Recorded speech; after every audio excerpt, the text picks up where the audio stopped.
So what is a respite school? Basically, it's an institution. I know that sounds terribly like the criminal justice system, but it's an institution students go to in order to get literally respite, a break from mainstream education.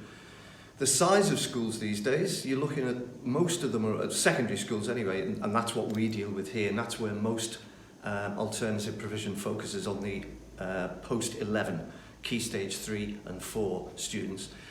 Most schools of that type are in excess of 1,000 students.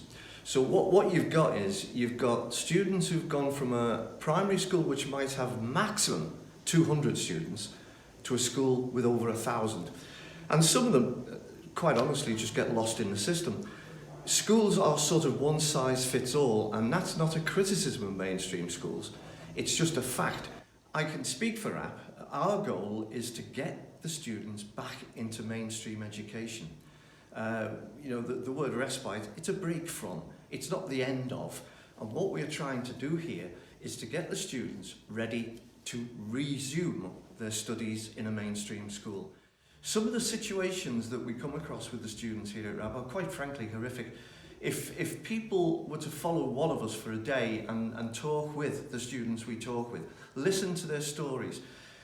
If I hear from a student that they're living with both parents, it's an absolute surprise. It's a shock, in fact.